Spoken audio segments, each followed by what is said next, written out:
관찰을 엄청 강조하고 있습니다. 네, 지나치게 강조하고 있는 거 맞아요. 여러분 느낌 맞습니다. 너무 반복하고 있는다.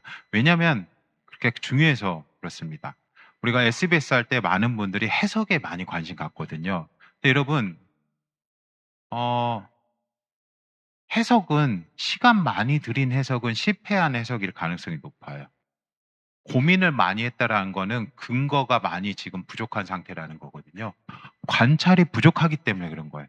그래서 진짜 잘된 해석은 충분한 관찰 통해서 바로 어렵지 않게 떠오르는 것들이 예, 좋은 해석입니다. 그런데 거듭 얘기하지만 그거로 겉으로는 비슷한데 그렇게 되는 해석이 있어요. 뭐죠? 주관적인 해석.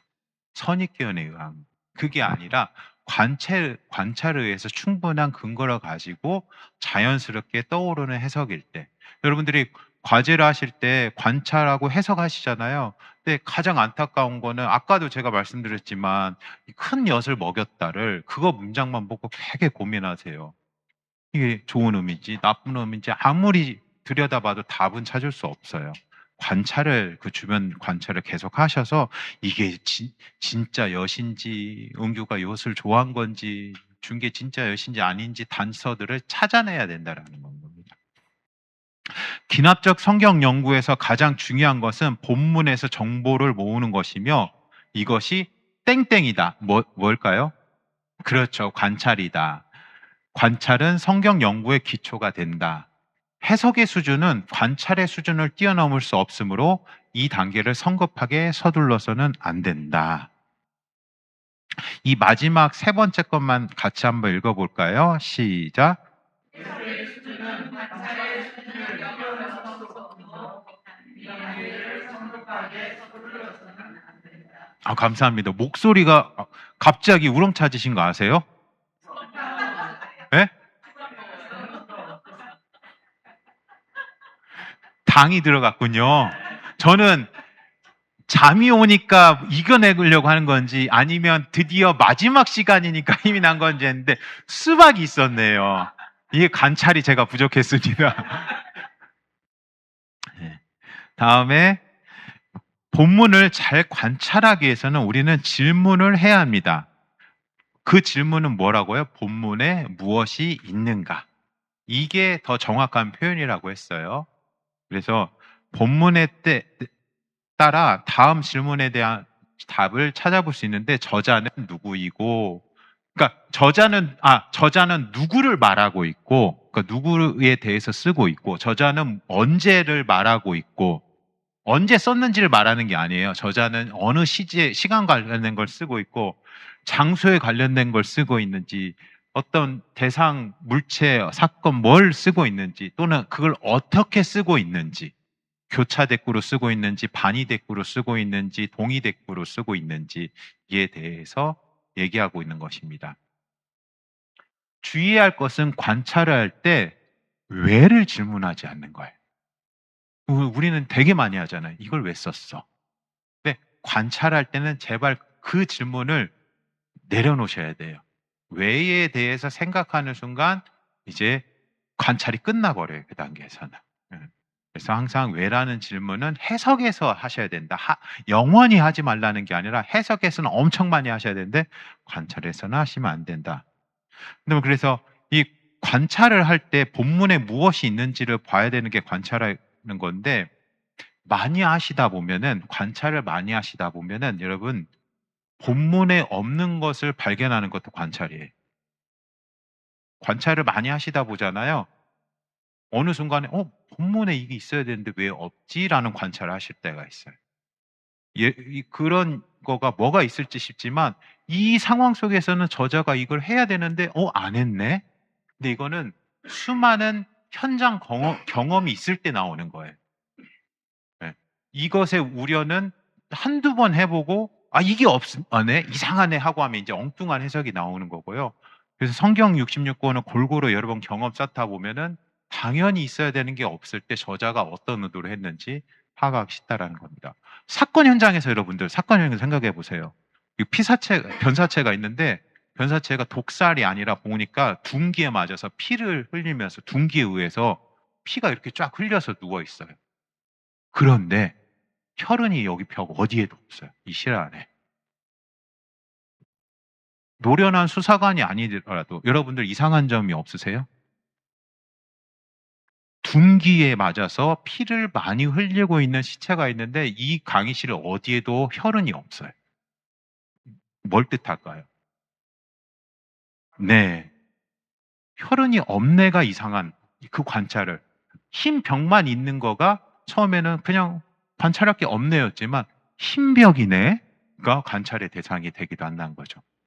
실제적인 걸 보면 여러분들 선지서에서 공통적으로 나타나는 특징 중에 하나가 어, 거의 대부분의 선지서에서 열국의 그러니까 뭐 이스라엘 뭐 유다 포함해서 그 주변 에돔이라든지 뭐 주변 나라들에 대해 두로는 어떻고 할 때 멸망을 예언해요. 그럴 때 항상 너는 무슨 죄를 했으니까 멸망할 거야.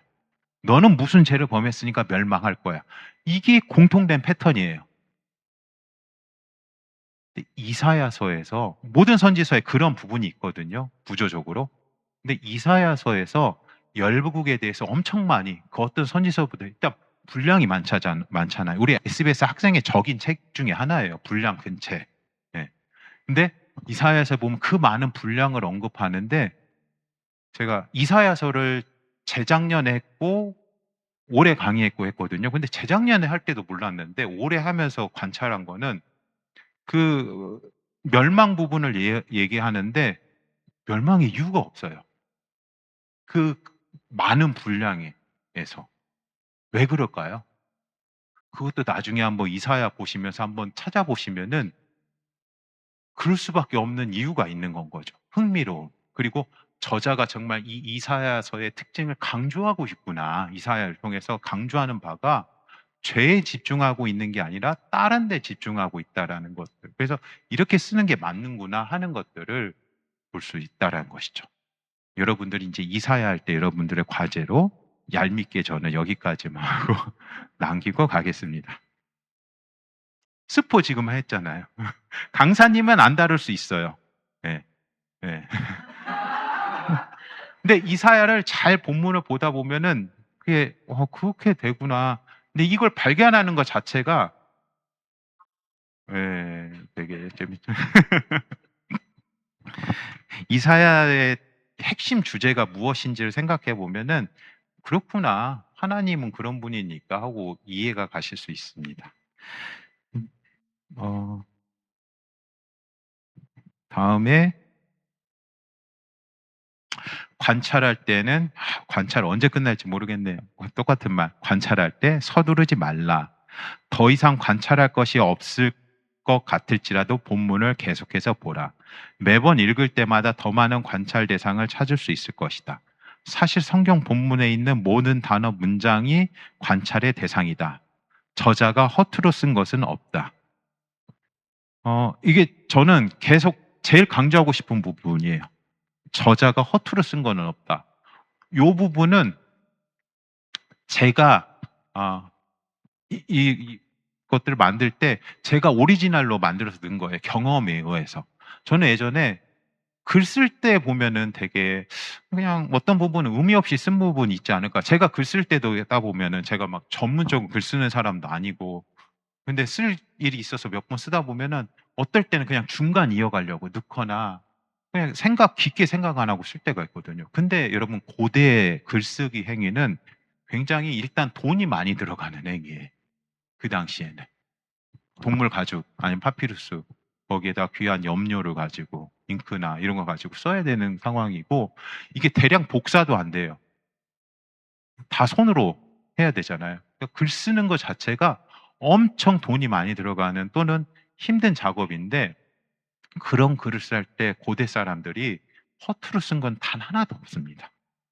모든 것 단어 하나 문장이 다 계산되고 계획적으로 고민해서 쓰여진 결과물이라는 거죠. 그래서 저자가 허투루 쓴 건 없다. 성경 안에 있는 모든 단어 중에 가볍게 여길 만한 단어가 있는 건 아니다. 다만 우리가 알 수 없는 건 있을 수 있어요. 지금까지 전달되어지면서 모르기 때문에. 그러므로 충분히 관찰하지 않으며 올바른 해석을 할 수 없다. 결론적으로 이제 관찰에 해야 할 것은 무엇인가요? 본문에 무엇이 있는지 관찰해야 합니다. 시간과 공간이 허락하는 한 최대한 많은 관찰을 하십시오. 이 누가 있는가, 무엇이 있는가, 어디를 말하고 있는가, 언제를 말하고 있는가, 어떻게 쓰여져 있는가, 이 질문 폭탄을 던지고 정확하게 답해야 됩니다. 하지 말아야 될 것은 의미와 관련된 결론을 내려서는 안 됩니다. 범인이 누군지, 이게 혈흔이 누구의 혈흔인지 미리 결론 내리지 말라는 거예요. 자신의 선입견 결론을 입증하기 위한 관찰하지 마세요. 여러분, 그 차트 체크할 때 학생들에게 실제적으로 가장 많이 듣는 질문이 뭐냐면, 요 본문에서 해야 되는데 어떻게 관찰해야 됩니까? 해요.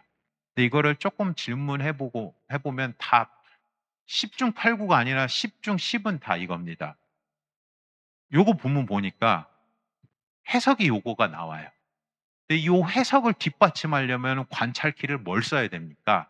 이 질문하거든요.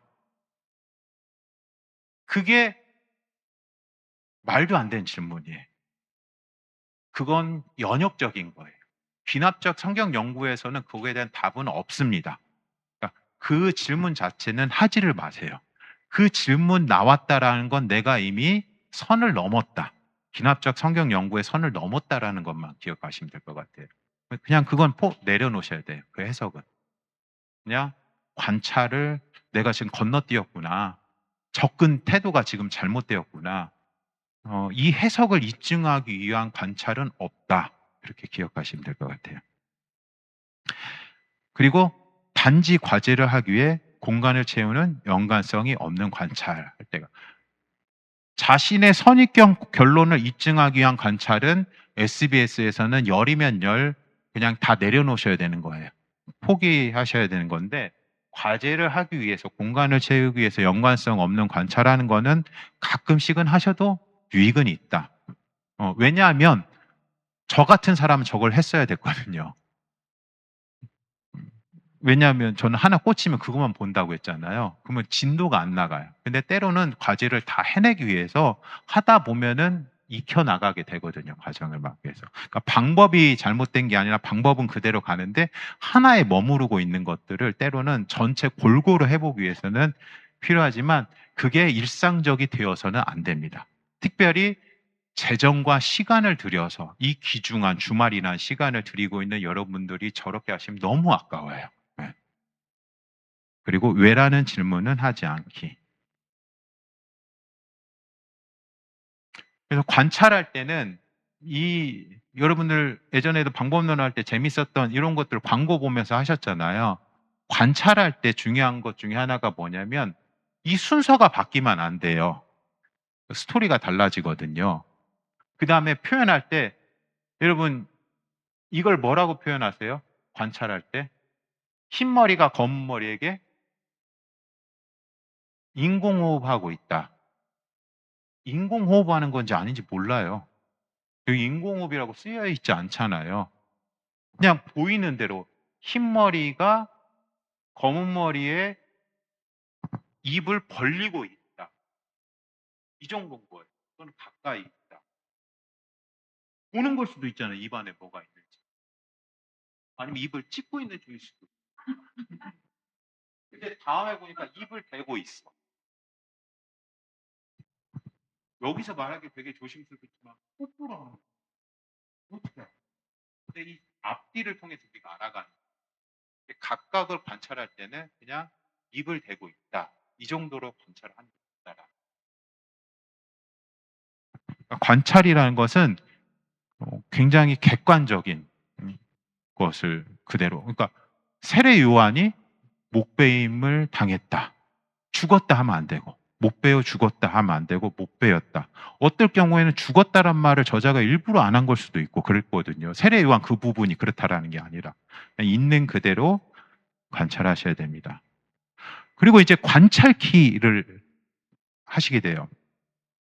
제가 SBS 하면서 제일 안타까운 부분 중에 하나가 관찰키예요. 여러분 관찰키는 첫 번째 관찰키라는 용어는 한국 SBS만 씁니다. 해외 어디에도 옵저베이션 키라는 말을 안 써요.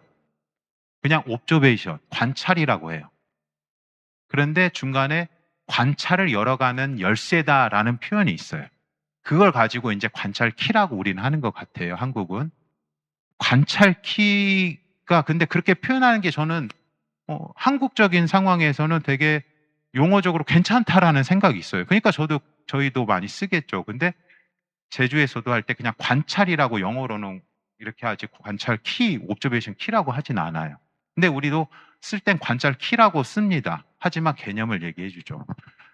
여러분, 관찰 키, 열쇠는 집이 있고 열쇠가 있어요. 차가 있고 열쇠가 있어요. 중요한 건 집인가요? 집 열쇠인가요? 집이 중요하죠.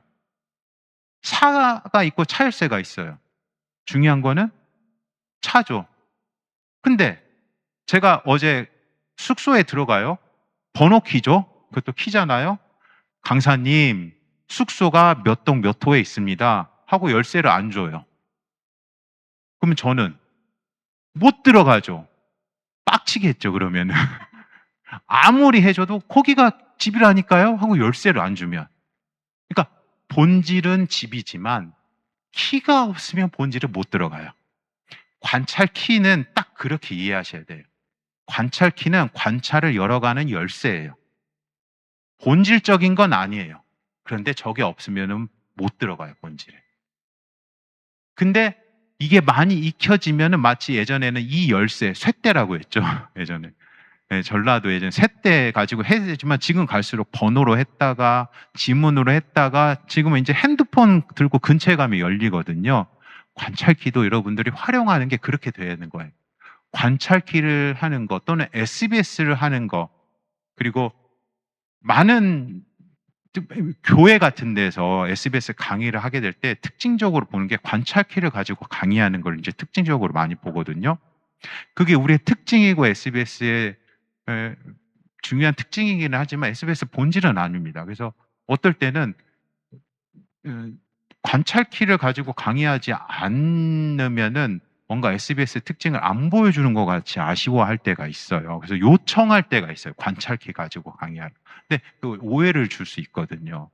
이거 거듭 얘기하자면 관찰키가 잘못된 게 아니라 본질은 다른 게고 단순히 그 과정인데 과정에 머물러 있게 되면 안 된다라는 건 거죠. 근데 여러분들은 제가 이 말씀 드리는 이유는 예전에 SBS 할 때 SBS를 수료하신 분들이 SBS의 가장 단점 얘기할 때, 한계를 얘기할 때 관찰키를 얘기해요. SBS의 가장 큰 장점이자 핵심을 열고 들어가는 이 열쇠가 한계라고 또는 단점이라고 말할 때가 있어요. 그때는 어떤 단계인 거예요? 차키를 줬는데 차키만 만지고 있는 거예요. 집 열쇠를 줬는데 집 열쇠가 예쁘네, 멋지네 하고 집은 안 들어가고 있어요. 그러니까 여러분들은 이 키를 가지고 열고 들어가셔야 됩니다. 그게 SBS에서 관찰키를 공부하는 목적이에요. 그래서 제가 방법론도 마찬가지고 우리 간사님들 매년 방법론을 계속해서 반복해서 연습하거든요. 그리고 관찰키도 여러분들이 계속해서 하셔야 되는데 그 목적은 뭐냐? 빨리 잊으셔야 돼요. 관찰키가 익혀져야 돼요. 근데 여러분들 많이 익혀져 있어요. 일상에서도. 뭔가 대조하고 있어. 누구나 그건 누가 봐도 지금 대조하고 있다라는 거 알고 있어요. 아까 엿먹였다. 관용어로 쓰고 있는 거. 그 상황으로 아까 처음 얘기했을 때 다 그걸로 아셨잖아요. 엿먹였다 여러분 관용어입니다. 근데 이게 이런 뜻입니다. 라는 건 외국인에겐 필요하겠죠. 여러분들에겐 필요 없잖아요. 그렇게 관찰키의 많은 부분들이 여러분들 안에 이미 녹혀져 있어요. 그런데 그거를 이미 녹혀져 있는 걸 꺼내서 글로 표현하라고 하니까 여러분들 어려운 거예요. 왜 2시 2분이 2시 2분이 아니고 2시 2분이 아닌지를 여러분들 설명하라고 하면 설명하실 수 있어요? 그잖아요. 2시 2분 똑같은 2인데 왜 2시 2분이 맞고 2시 2분이라고 안 하고 2시 2분이라고 안 하는지 아무도 설명 못 해요. 익숙하게 있기 때문에. 그러니까 그런 부분들 여러분들이 끄집어내서 쓰려고 하니까 어려운 건데 그 작업을 왜 하느냐? 여러분들이 모든 관찰키를 다 익히고 계시지는 않아요. 관찰키 안에 생소한 것도 있잖아요. 그런 것들을 지금은 다시 끄집어내서 그걸 정리해주는 작업을 이 시간에 하시는 거예요. SBS 수료한 다음에는 하실 시간도 없어요. 그래서 이 시간에 하실 때 관찰키를 끊임없이 익히셔야 돼요. 근데 거듭 강조드리지만 끊임없이 하시되 관찰키에 매몰되지 마세요. 제발 잊으셔야 돼요. 그냥 몸에 배일 수 있도록. 다만 누군가에게 설명해 줄 때 왜 연맥이다가 관용어인지 여기는 비교하고 있고 어떤 데는 교차대꾸기 때문에 이렇게 해석해야 된다는 것인지가 익혀지기 위해서 여러분들이 관찰키를 SBS 안에서 강조하면서 하고 있는 것입니다. 그러니까 거듭 말하지만 빨리 익기 위해서 더 집중하셔야 되는 겁니다. 관찰키는. 이 관찰키 활용하는 거에 대해서 예시를 그림을 보고 한번 해보도록 할게요. 이것도 포스터예요. 장르가 일단 포스터라는 걸 그러니까 광고 포스터라는 장르를 먼저 답을 드렸어요. 여기 보시면 한번 관찰을 해보실까요? 여러분들이 아는 관찰키를 한번 표현을 해줘 보세요. 제가 여기 적을게요. 네, 비교. 뭐가 비교되고 있나요?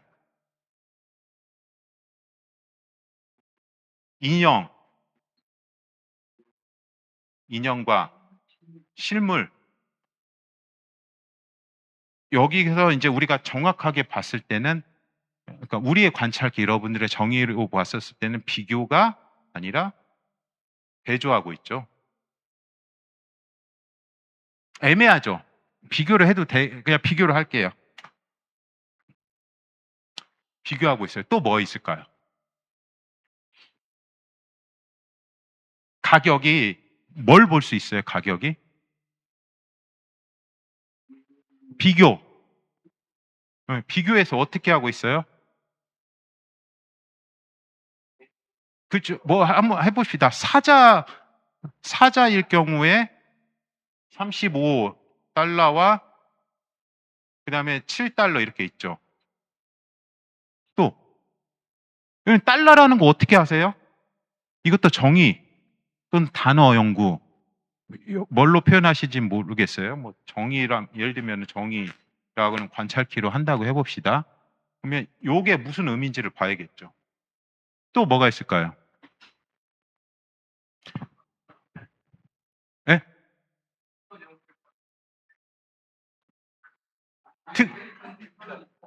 특허가 어디 있어요? 없잖아요, 여기에. 어. 아,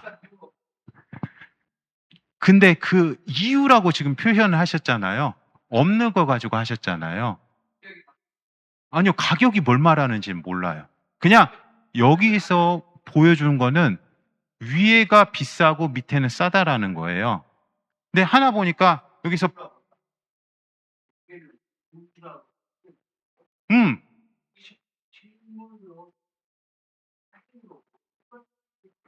그렇죠. 단어에서 이것도 정의에 들 텐데 이게 뭐예요? 동물원이잖아요.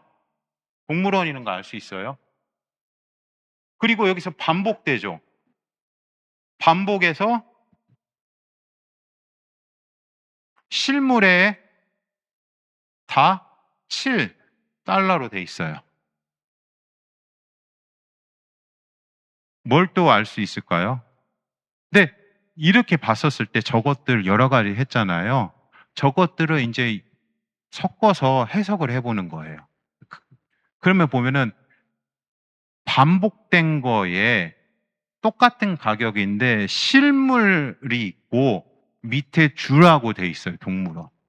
이거 해석 어떻게 돼요? 네? 동물원 입장료 7불 내면은 이거 실제로 볼 수 있다는 거죠. 위에는 인형에다가는 가격이 다른데 그러니까 가격이 다른데 패턴이 있는 건 아니잖아요. 다만 여기서 보여지는 거는 패턴이 이거랑 비교하는 거잖아요. 대조하는 거예요. 그러니까 여기는 7불인데 더 비싸. 근데 이게 뭐예요? 가짜가 더 비싸. 가짜들이 더 비싸. 그러면은 제가 이게 여기서 이제 이 장르를 말씀드렸잖아요. 광고 포스터라고. 그러면 여기서 말하고자 하는 게 뭔가요? 의미가? 그러니까 관찰 단계에서는 딱 관찰만 하셔야 되는 거예요. 여기까지는 관찰. 이때 사용되는 게 관찰키예요. 지금 관찰키. 여기 있는 것들을 쭉 이렇게 표현하는데, 예를 들면 아까 그 특허 말씀하셨잖아요. 특허라는 거가 안 보여요. 근데 보통 이럴 때 특허가 다 있나요? 제품 사면은? 특허 말고 상표가 있겠죠. 그렇죠. 상표가 있지는 않은데 상표가 있을 수도 있고 없을 수 있는데 일단 여기는 없고 경험상 우리가 몰라요, 아직. 이게 있어야 되는지 없어야 되는지. 그럼 할 수는 있을 거예요. 상표가 없다. 근데 여기서는 상표를 여기서 가져올 틈을 전 찾지 못하겠어요. 제가 제 경험상으로는. 근데 여튼 이런 것들을 저런 관찰키를 통해서 볼 수 있겠죠. 근데 관찰키에 매몰된 해석은 이제 예를 들면 가격만 하나 관찰키 해놓고 이걸 전체를 다 풀어가요. 근데 실제 이거 해석하려면 저게 다 필요하죠. 원래대로. 주라는 게 뭔지, S의 짝대기 구운 게 치소선이 아니라 돈 표시한다라는 거를 알아야 되고, 이 동일한 가격과 주라는 것이 반복되는 거를 통해서 아, 동물원 입장료겠구나 하고 해석이 들어가는 거죠. 관찰의 근거에서. 네가 이걸 동물원 입장료라고 하는 근거가 뭐야? 칠불이 동일하게 반복돼. 위에는 다른데 인형은. 근데 여기 다 주라고 돼 있어. 그래서 나는 이렇게 이런 근거에서 찾는 거야. 이게 아닐 수도 있어요, 여러분. 각각 입장료가 칠불일 수도 있겠죠. 그런데 이렇게 나는 해석했을 때 충분히 납득할 만한 근거라고 할 수 있잖아요. 그러니까 관측키는 이것들을 그렇게 해석으로 가져오게 해주는 열쇠와 같은 열어주는 작용을 하는 거예요. 그래서 이렇게 관찰한 것들을 엮어서 봤었을 때, 아, 이게 결론적으로 이걸 통한 메시지는 뭐예요? 인형 사면 각각 비싸게 돈 주고 더 비싸게 돈 주고 가짜를 얻을 수 있지만 7달러에 너는 이 모든 진짜를 직접 볼 수 있어를 얘기하는 거죠. 그게 핵심 사상이죠, 여기에. 그럼 이 핵심 사상은 그래요. 그럼 이 포스터의 목적은 뭐예요? 동물원으로 오세요. 왜요? 그렇죠. 쓰여진 목적은 동물원으로 사람들을 유치하기 위해서. 그런데 여기다가 이거를 인형 모으기 좋아하는 우리 형석 간사님에게 제가 저 사진을 찍어서 보냈어요.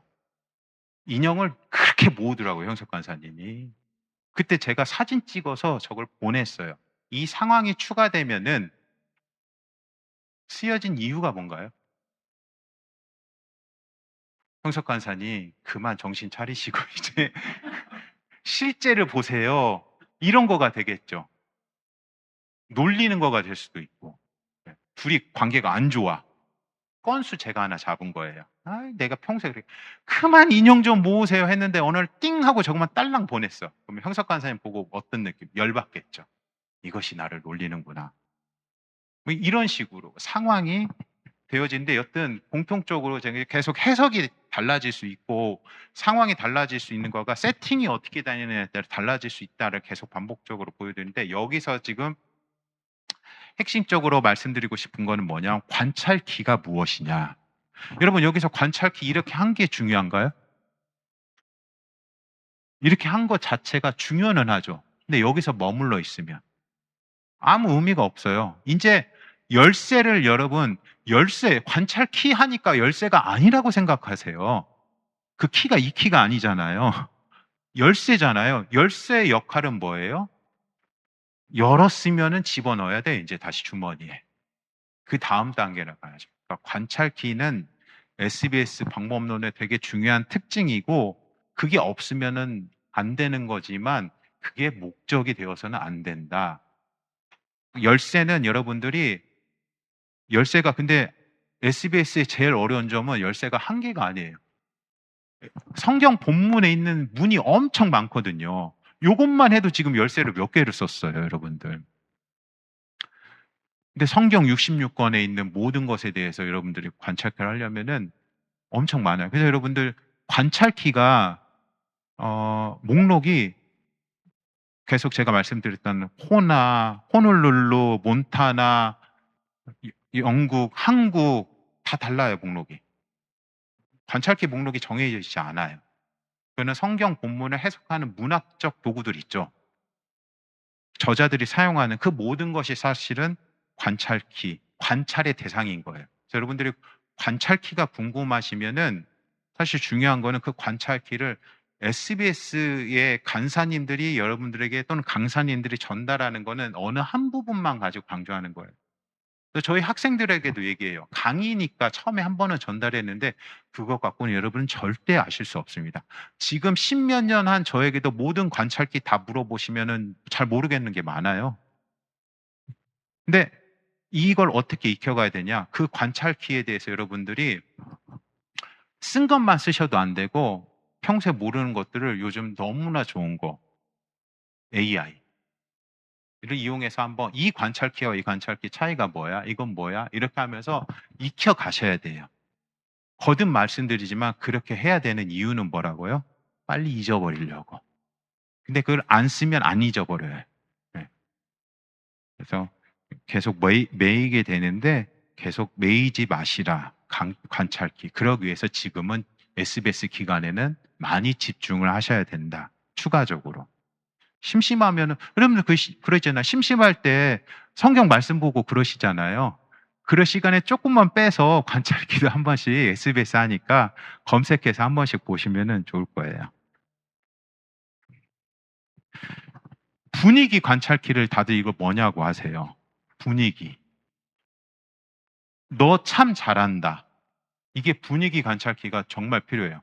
근데 이것만 가지고는 분위기 관찰기를 알 수 없어요. 분위기는 전후 문맥을 보면서 해야 되거든요. 근데 그 분위기 관찰기에서 뭐라고 하느냐에 따라서 이 말이 달라지죠. 그렇지 않아요? 딱 알잖아요. 너 참 잘한다 하는 거하고 너 참 잘한다 이렇게 하는 거하고 그걸 뭘로 통해서 알 수 있냐고요. 요나서에서 하나님은 자비롭고 공의로우신 하나님이십니다. 하나님을 높이는 걸까요? 참 자비로우십니다. 예. 비꼬는 말일까요? 이런 것들이 분위기를 통해서 어떤 표현인지를 관찰기를 통해서 아시고, 근데 거듭 말씀드리지만 그래서 분위기가 안 좋게 지금 비꼬는 분위기다 했으면은 그 다음에 이거에 적용을 시켜야지 그것만 가지고 하시면 안 돼요. 요나는 하나님 비꼬는 중이다. 그게 아무런 하고자 하는 관찰기 역할이 아닌 거니까. 다시 그래서 관찰과 해석, 관찰의 결과 해석이 나오는 것이지 해석을 증명하기 위해 관찰을 만들어내는 것이 아니다. 기납적 성경 연구는 직관적 해석을 불편하게 만든다. 직관적 해석은 주관적 성경 연구가 선호하는 방법이다. 해석을 증명하기 위해 관찰을 하는 것은 연역적 성경 연구이다. 우리 성경 연구의 목적은 항상 발견하기이며 발견하기에 가장 정확한 수단은 관찰이다. 그래서 이 관찰의 중요성에 대해서 다시 한번 강조하면서 해석으로 넘어가도록 하겠습니다. 관찰한 내용을 가지고 왜라는 질문을 사용해서 해석해야 합니다. 본문이 원독자에게 어떤 의미가 있었지? 저자의 의도는 무엇이지? 와 같은 질문들을 하게 됩니다. 그래서 여러분들 해석에서 주의사항은 결론적으로 또 관찰로 가요. 진리도록 나오는 관찰. 해석에서의 주의사항, 관찰 단계에서 이미 우리는 본문에 대한 해석이 직관적으로 떠오를 경우가 있고 그것을 바로 결론으로 기록하고자 서두르게 된다. 이것은 마치 사건 현장에서 탐정이 몇 가지 뚜렷한 단서들을 보고 성급하게 결론을 내리는 것과 같다. 물론 그 결론이 맞을 수도 있다. 그러나 기납적 성경 연구는 충분한 검토의 과정을 중요시한다. 그래서 특히 SBS 배우는 과정에서는 아까 총기 연습하는 것처럼 봤던 것처럼 한 명이라도 더 효율적으로 적군을 사살하는데 그 결과적인 행위에 관심을 갖는 게 아니라 그 기반이 되는 거.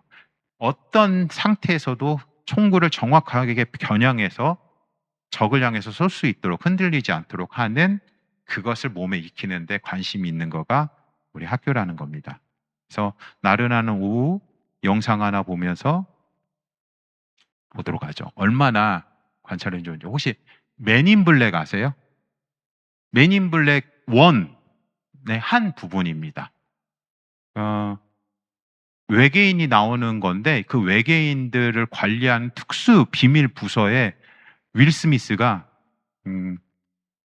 들어가서 요원으로 선발되는 과정 속에서 테스트를 받는 마지막 테스트 장면입니다. 얼마나 총기를 잘 다루는지. 총으로 일관되게 가고 있어요. 군대는 안 갔다 왔지만 총 쏘는 거는 관심이 있어가지고 주로 모아져 있는데 한번 이 총 쏘는 데 있어서 또 중요한 부분이 무엇인지 한번 보도록 하겠습니다.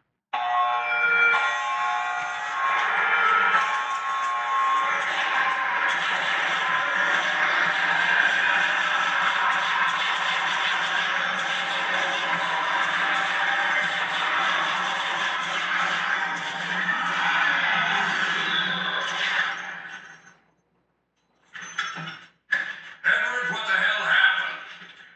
Hesitated.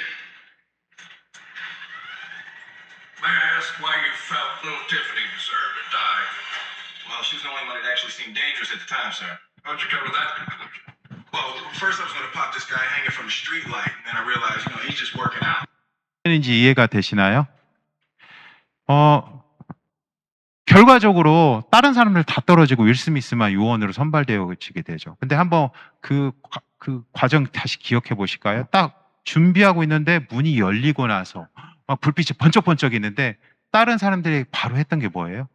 탕탕탕탕 정신없이 쏴댑니다. 근데 윌 스미스가 했던 모습 기억나세요?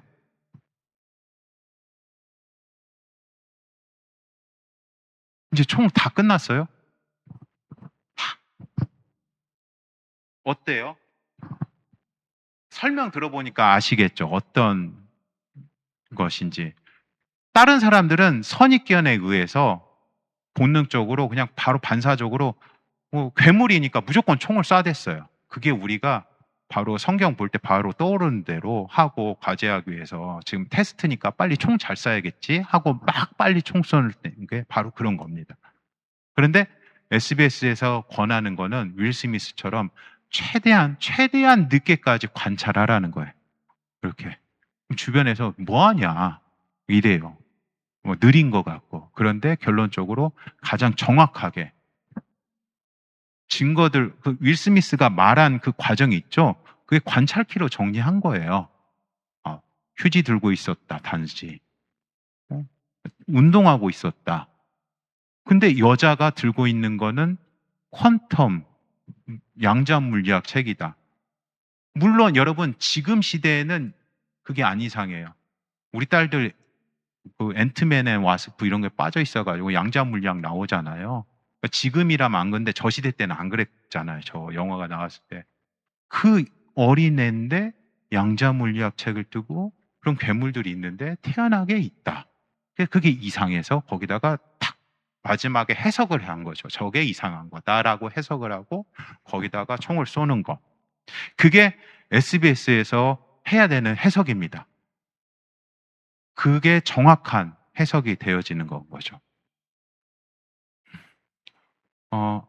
해석은 기본적으로 본문의 의미가 무엇인가에 대해 답하는 것입니다. SBS가 추구하는 원독자 해석은 본문이 처음 쓰여졌을 당시에 어떤 의미였는가에 관한 것입니다. 우리가 원독자 해석이라 하는 거죠. 현대 독자에게 어떤 의미가 있는지를 묻는 것은 해석이 아닌 적용입니다. 그래서 여러분들 해석은 그 본문의 의미에 대해서 묻는 거고요. 그 본문의 의미라는 것은 이것이 원독자들에게 어떤 의미였는지. 제가 방금 전에 말씀드렸잖아요. 8살짜리 꼬마애가 퀀텀이라는 것이 적힌 책을 저 시대 때 들고 있었어요. 그럼 저 시대 때 기준으로 보면 이상해야 돼요. 지금 시대 때 딸을 그 나이보다는 조금 더 됐지만 그 또래의 딸을 봐왔던 제 입장에서는 저는 어떻게 생각했을 거냐면 지금 같으면 또 앤트맨은 와스프야? 이 얘기할 거예요. 양자물리학 그 영화의 주제. 그 책 보고 있구나. 근데 저의 기준으로 판단하면 안 되고 제 시대의 기준으로 판단하면 안 되고 그 시대 원독자 상황에서 그게 어떤 의미였는지를 가져오는 것이 우리의 해석이라는 것이죠. 여러분들이 올바른 해석을 위해서 고려해야 될 것은 저자, 그러니까 성경의 인간 저자를 말하는 겁니다. 왜냐하면 저자가 우리는 성경을 저자가 썼을 때 그 무의식 중에 썼다라고 보지 않아요. 그리고 성경을 써야겠다고 해서 쓴 걸로 보지 않아요. 그냥 그 목적에 맞게 서신서면 서신서, 역사서면 역사서, 시집이면 시집, 지혜문학이면 지혜문학 이것에 맞춰서 그냥 글을 썼어요. 그런데 그 가운데 성령님이 함께 감동을 주시고 역사하셔서 그게 나중에 성경이 되었을 뿐인 거죠. 네. 그러니까 이 저자는 쓸 때 그 시대의 언어와 생각과 의도를 가지고 배경 속에서 썼고 그것을 받아보는 원독자 또는 원청중이 있게 되어진다는 겁니다. 구약에서 여러분들이 신약에서는 원청중 얘기가 그 복음서 외에는 잘 안 나오잖아요. 근데 구약에서는 여러분들이 원독자하고 원청중을 잘 구분하셔야 돼요. 특히 그 선지서에서. 네. 원청중에게는 미래의 일로 얘기되어졌는데 글을 쓰는 시점에서는 이미 과거의 일이 된 경우가 있어요. 그럼 원청중 해석하는 것과 원독자 해석하는 건 달라요. 그러니까 이런 부분을 구분해서 특히 구약에서는 많이 신경을 쓰면서 하셔야 됩니다. 모세오경도 그렇죠. 이거를 광야에 있을 때 시내산에서 썼느냐 아니면은 나중에 돌아와서 썼느냐에 따라서 약간의 해석의 차이가 있을 수 있습니다. 그리고 역사적, 문화적 그런 배경을 염두에 두셔야 됩니다. 해석하는 과정에서 이런 질문을 하는 거예요. 그리고 문학적 맥락이 무엇인지, 지금 어떤 맥락이지. 우리가 싸울 때는 이거 되게 많이 하거든요. 야, 맥락 좀 생각해라. 우리 해석할 때도 정말 중요합니다.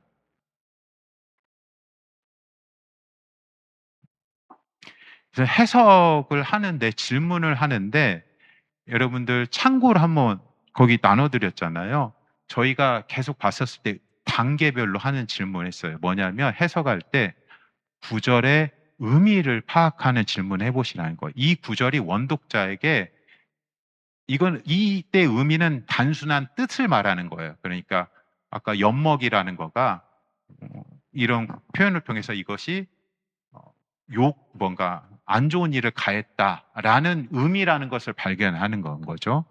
이 해석에서 그 의미를. 그 다음에 구절이 쓰여진 이유를 발견하기 위해서 아까 그 포스터, 그 광고에 썼을 때 그 포스터가 왜 보여졌는지, 그러니까 그냥 광고 포스터로서 보여진 건지 아니면 제가 형석 간사님에게 개인적으로 보낸 사진인 건지 그거에 따라서 목적이 달라지겠죠. 그래서 그거를 발견하기 위한 질문하고 그래서 그걸 통해서 함축된 의도가 뭔지를 봐야 된다라는 겁니다. 이걸 단계적으로 봐야 된다라는 거예요. 여러분, This is a desk. 형석 간사님이 제가 강의실 들어왔는데 바닥에 엎드려서 이게 차트를 하고 계세요. 그래서 보면서 오, 형석, This is a desk 했어요. 이때 의미가 뭐냐면 제가 이제 영어 쉬운 단어지만 이제 이게 책상이라는 걸 알아야 되잖아요. 그러면 이 문장의 의미는 이것은 책상이다라는 거죠. 그러면은 그거에서 이것이 쓰여진 이유를 발견하기 위한 질문을 해야 됩니다. 여기서부터는 여러분들에게 This is a desk를 해석해 보세요 하면은 지금 이것만 가지고는 해석이 안 됩니다. 이제부터. 왜냐하면 여러분들 제가 다른 두 가지 상황을 보여줄게요. 형석, This is a desk. 그러면 형석 간사님 저에게 뭐라고 답하실 거예요?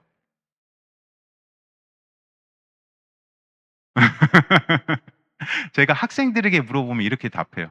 아니요, 괜찮아요. 제가 뭐라고 했어요? This is a desk 했는데 뭔 괜찮아요. 형석 간사님처럼 Yes, I know. 나도 알아요. 이렇게 하던가. 그래야 되는데 괜찮습니다라고 얘기를 해요. 근데 여러분 그게 이해 안 되시는 분 있어요? 아니죠. 다 이해되죠.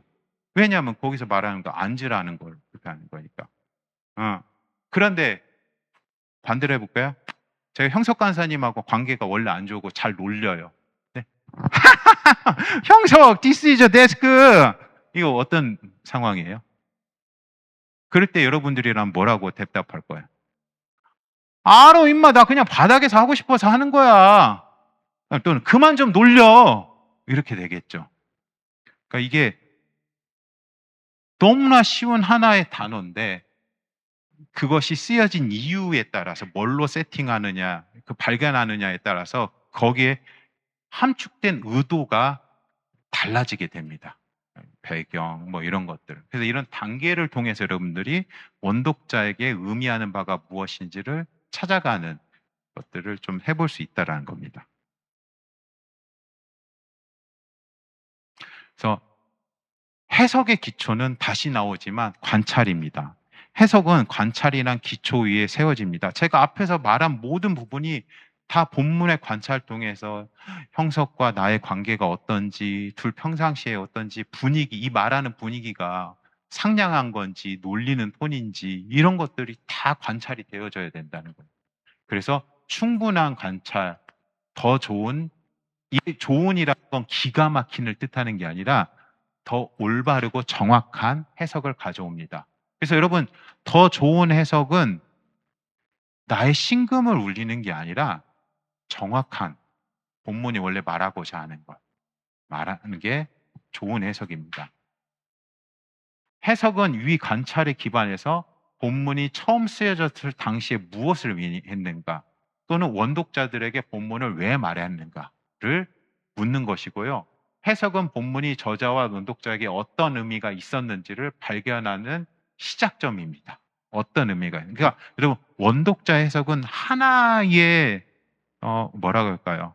이게 되게 단계가 있어요.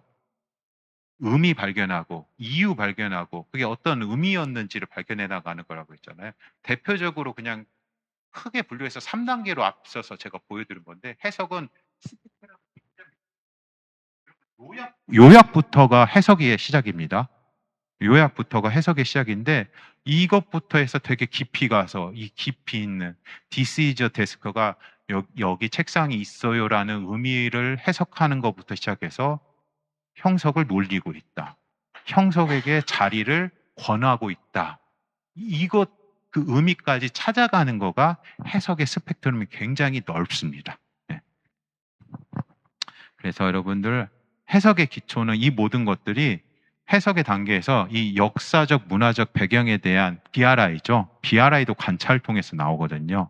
이 관찰이라는 단계에서 얻어지는 여러 가지 정보들이 결정적인 역할을 합니다. 그래서 여러분들, 해석이 잘 안 될 때 그냥 해석만 골몰하지 마시고 뭘로 가시라?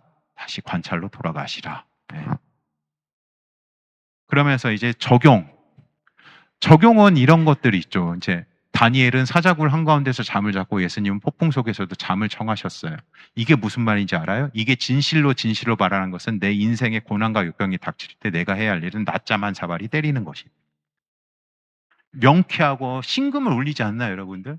여러분들이 고민 가운데 있었을 때, 야, 다니엘도 사자굴 한가운데서 잠잤어. 예수님도 폭풍 속에서 잠을 청하셨다니까? 어때? 이것이 말하는 바는 고민해봤자 아무런 의미가 없으니까 그냥 가서 자. 때로는 이런 주관적인 적용점이 나올 수도 있을 거예요. 그 사람은 그게 필요했을 수도 있으니까. 그런데 거듭 말하자면 그것이 항상 참일 수는 없고 진리일 수는 없고, SBS에서 말하는 적용은 이 진리, 그러니까 관찰 해석에 기반한 누구에게나 통용되는 적용점을 찾아내는 것입니다. 그래서 적용에 있어서 여러분들, 유유가 아니에요. TT.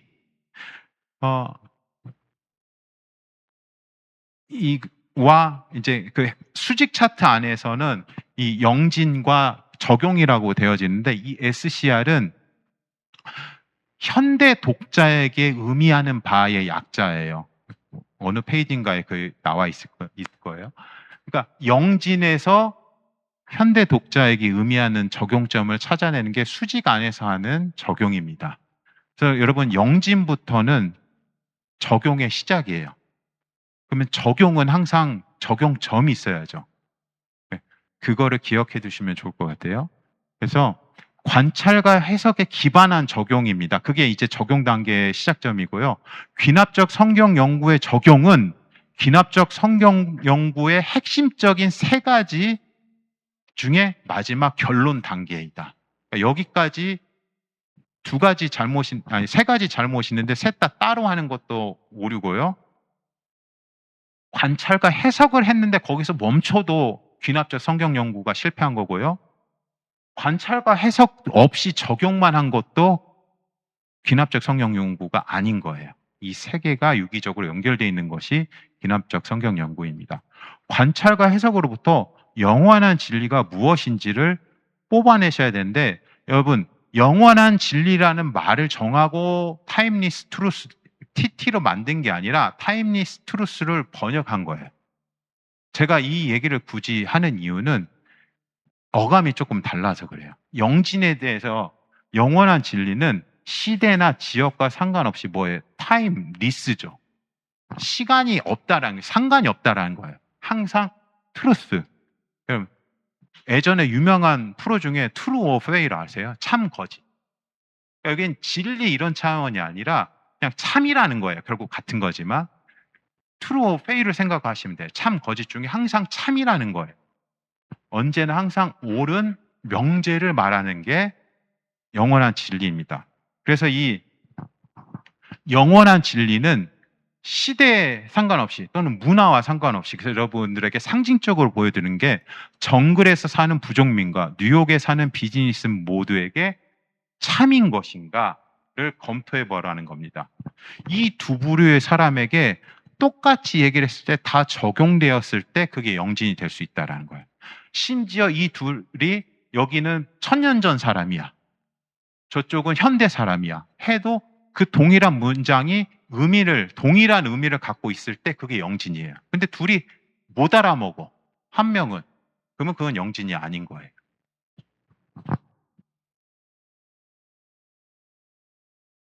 그래서 영원한 진리는 원독자에게 어떤 의미가 있었는지를 현대 독자에게 어떤 의미가 있는지로 바꿔주는 그 사이의 연결다리인 것입니다.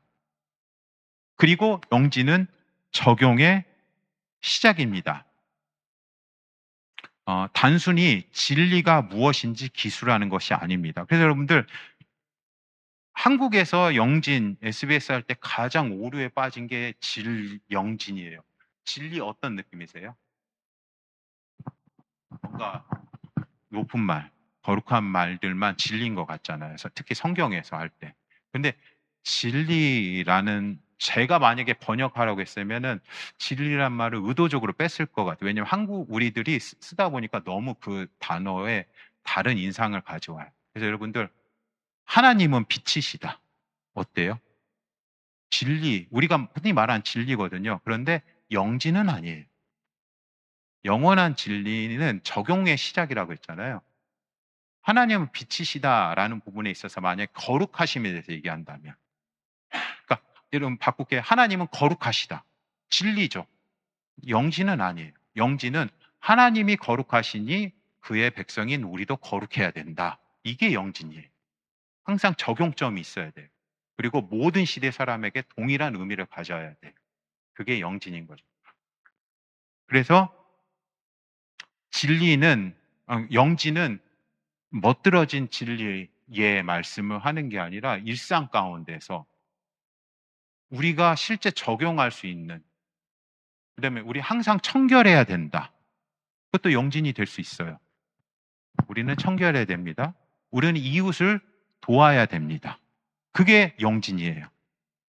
그걸 진리라고 하진 않겠죠. 진리는 뭔가 좀 더 영적이고, 어감이 그러니까 되게 비슷해요. 영원한 진리인데 우리가 영적인 진리로 많이 결과물을 가져올 때가 많아요. 근데 그게 아니라 영원한 타임리스, 트루스, 참인, 명제, 적용점을 가져오는 게 영진입니다. 그래서 항상 적용점이 있어야 됩니다. 영원한 진리는 해석으로부터 나와야 되고요. 짧게 핵심을 표현해야 됩니다. 그리고 일반적인 선언을 피해야 됩니다. 그러니까 하나님은 선하시다 하면 안 되고 하나님은 선하심으로 우리도 선한 삶을 살아야 된다 같은 적용점이 있어야 됩니다. 영지는 영원한 진리는 적용 단계의 시작이고요. 그래서 본문에 대한 개인의 느낀 감상을 적어서는 안 됩니다. 그럴 경우가 많이 있더라고요. 하나님은 거룩하신 분이십니다. 영원한 진리. 뭐 그냥 우리가 보통 어감상으로는 자연스럽잖아요. 그래서 나도 그 하나님의 거룩하심에 은혜가 됩니다. 뭐 그러지 말라는 거예요. 영원한 진리는 항상 적용점이다. 그래서 본문에 대한 개인의 느낀 감상을 적지 않아야 되고요. 적용점이 무엇인지를 분명하게 밝혀야 됩니다. 그 추상적 표현, 상징적 단어를 사용하지 말고 구체적이고 객관적인 표현을 하셔야 됩니다. 그래서 우리 몸을 거룩한 산 제물로 드려야 된다. 1000년 전 원시 부족에게 이 말을 하면 어떻게 받아들여요? 실제 할 거잖아요. 성도는 일상 속에서도 거룩한 삶을 살아야 된다와 같이 바꿔서 표현해 주셔야 되는 겁니다. 그래서 이 적용은 영원한 진리까지 했으면 이제 그것이 중간 연결고리가 돼서 이제 현대 독자에게 가져오는 걸 해야 되는데, 수직에서의 적용은 SCR이라고 줄여서 하는 이유가, 구분하는 이유가 그거예요. significance to the 현대 독자, 현대의 독자에게 주는 이게 어떤 의미를 갖고 있나, 이걸 가지고 얘기합니다. 영원한 진리에 대한 감상문이 아닌 적용점을 하셔야 돼요. 하나님이 거룩하시니 우리도 거룩해야 된다라고 영진을 했어요. 나도 근데 적용점, 나에게 적용했을 때, 우리가 묵상할 때 이렇게 적용할 때 있거든요. 나도 거룩한 삶을 살아야 되는데 내가 거룩한 삶을 살지 못하고 있다. 하나님께 너무 죄송하다. 그게 말하는 게 아니에요. 그렇게 하는 게 잘못됐다라는 게 아니라 SBS 방법론 안에서 적용은 그렇게 하는 게 아니에요. 적용점만 딱 적으면 돼요. 내가 거룩함을 위해서 실제적으로 행할 수 있는 적용점을 찾아서 적는 것입니다. 여기서는 하나님은 회개와 치유가 필요한 사람들을 부르신다라고 표현을 했어요. 그거에 대해 교회에 적용하면 지역 안의 노숙자들을 돕는 일을 교회는 함께 해야 된다. 교회가 그동안 했는지 안 했는지 그에 대한 돌아보는 얘기를 하는 게 아니라 앞으로 적용점을 찾아서 해야 된다라고 하는 게 적용인 것입니다. 그리고 항상 차트를 마무리할 때는 이것을 넣은 이유는, 여러분들 우리 아무도 막지 않았는데 BRI를 한번 끝내면 다시는 BRI에 손을 안 대시더라고요. 수평을 끝내면 다시는 수평을 손대지 않아요. 근데 SBS 모든 과정은 계속해서 반복해서 피드백하면서 완성하도록 되어 있습니다. 여러분, 성경 한 번 읽기 한 다음에 정한, 또는 BRI 때 정한 핵심 사상, 중심 내용하고 모든 문장을 면밀히 봐서 그 내용들을 다 파악한 다음에 중심 사상하고 중심 내용하고 표현이 약간 달라질 수 있어요. 그런 거 계속 반영해서, 또는 BRI에서 본문 하다 보니까 역사적 배경이 이게 더 필요하네 하면서 가져올 수 있다라는 것입니다. 그리고 최종 적용, 마지막 부분입니다. 최종 적용은 귀납적 성경 연구로 할 때, 제가 SBS 시작할 때 학생분들에게 제일 강조하는 게, 여러분들 9개월 동안 성경 66권을 다 공부한 다음에 차트만 남으면은, 차트는 저 실제 경험당해, 이사할 때 그렇게 신주단지 보시냐면 박스 이만해지거든요. 들고 다녀요. 그러니까 안 봐요. 제발 그걸 남기지 마시고 이 한 장의 페이퍼에, 제 방법론 책자 맨 마지막에 보면 성경 66권 목록이 있어요. 거기 동그라미 칠 수 있거든요. 제발 270일간의 9개월간의 SBS 66권을 공부하신 다음에 남은 결과가 66개의 최종 적용에 대한 순종이었으면 좋겠다라고 권면드립니다. 그게 귀납적 성경 연구의 결론인 거예요. 귀납적으로 보게 되면, 제가 처음 시작할 때 얘기한 것처럼 하나님이 살아계신 하나님이고 능력 있으신 분이고 다시 오실 것이라면, 그리고 그분이 여러분들 삶 가운데 개입하시고 이렇게 하기를 원하고 계신다라면, 우리는 그 말을 따를 수밖에 없는 게 귀납적인 결론이란 것이죠. 그것들을 정리할 수 있도록 도와준 것이 이 문항들입니다. 여러 개의 영진이 있을 수 있어요. 그것 중에 하나를 택하셔요. 그건 아무런 상관이 없어요. 여러분들의 가장 도전이 됐던 것들 정하시는데 그 영원한 진리를 그대로 적으시고요. 나에게 이 영원한 진리가 주는 의미가 무엇인지, 제가 많이 예로 드는 건 저는 이 영원한 진리가, 그러니까 하나님 백성이 예를 들면은 영원한 진리가 자기 몸을 잘 사용해야 된다. 그러니까 뭐 건강하게 사용해야 된다. 이런 식으로 있다라고 해봐요. 근데 나에게 영원한 진리는 살을 빼야 된다. 십몇 년째 이 예를 드는데 살은 지금 막 못 빼고 있지만 이걸 나에게 어떻게 구체적으로 적용할 때 여기서 그러면 영원한 진리가 주는 의미는 살을 빼야 된다. 한 30kg 빼야 된다. 여러분들은 큰일이지만 저에게는 사실 몸무게에서 30kg 빼는 거가 그렇게 큰일은 아니더라고요. 그래야 정상 체중이 되니까. 근데 정했어요. 그 다음에 나에게 어떻게 구체적으로 적용할까는 이 30kg를 빼는 데 있어서 실제적으로 내가 시작해야 되는 시작점을 잡으시면 되는 거예요. 그래서 그 30kg를 빼는 데 필요한 모든 단계 하라고 하면 못해요. 그냥 그 작은 거 있잖아. 이번 주말에는 한 공기만 먹어야겠다. 한 끼에. 네. 그런 작은 시작점들을 적어가는 거고 그 작은 순종들이 계속 모아져야 된다라는 거죠. 그래서 기납적 성경 연구는 줄이면은 본문이 말하게끔 해야 되는 거. 내 안에 내 선입견이나 내 생각이 말하는 게 아니라 본문이 말하게 해야 되고 우리가 있는 그것을 발견하기 위한 탐구를 해야 된다라는 것입니다. 그리고 그 발견하기 위한, 그러니까 내가 만들어내거나 발명해내는 게 아니라 발견해낸 그 진리에 대해서 이제는 이해하기인데 참된 이해하기. 참된 이해에 대해서 뭐라고요? 방금 얘기한 것처럼 적용으로 갈 수밖에 없습니다. 참된 이해.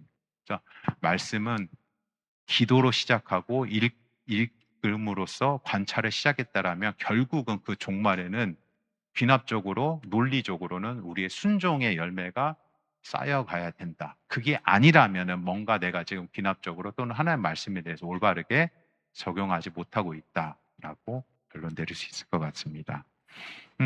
마지막 페이지는 여러분들에게 한번 읽어보시면 될 것 같고요. 이 다음 페이지.